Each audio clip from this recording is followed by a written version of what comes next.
যুক্তরাষ্ট্র ইরান শান্তি চুক্তি সম্ভাবনার মাঝেই ক্যালেন্ডারের পাতায় ফিরে এলো ২০২৫ সালের ইরান ইসরায়েল ১২ দিনের রক্তক্ষয়ী সংঘাতের স্মৃতি।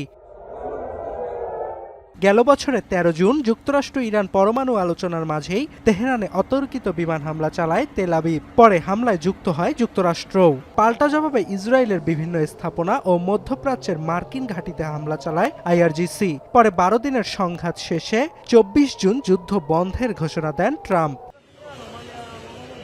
তবে গেল বছরের যুদ্ধে ইসরায়েলের হামলায় প্রাণ হারান ইরানের সশস্ত্র বাহিনীর chief of staff Mohammad Bagheri, আইআরজিসির সর্বাধিনায়ক হোসেইন সালামি সহ ১,০০০-এরও বেশি ইরানি। ধ্বংস হয় বহু সরকারি বেসরকারি স্থাপনা।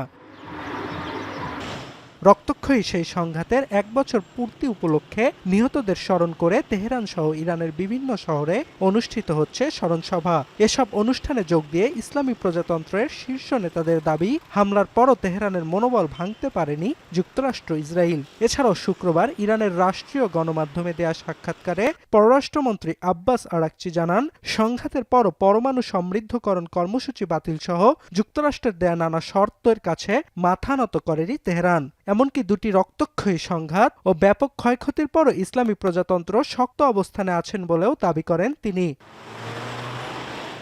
আর ইরানের প্রধান বিচারপতি জানান, ১ বছরেরও কম সময়ের ব্যবধানে দুটি রক্তক্ষয়ী হামলার পরও ইরানের ধর্মীয় আদর্শ ও অনুশীলন বুঝতে পারেনি ইসরায়েল যুক্তরাষ্ট্র। দেশের জন্য যে কোনো ত্যাগ হাসিমুখে বরণ করে নিতে প্রস্তুত ইরানের নাগরিকরা। এছাড়াও গেল বছর পাল্টা হামলার মাধ্যমে শত্রুপক্ষের দম্ভ ইরান ভেঙে দিয়েছে বলে দাবি করেছেন আইআরজিসির এক শীর্ষ কমান্ডার। অর্ণব প্রসাদ, এখন বিশ্ব।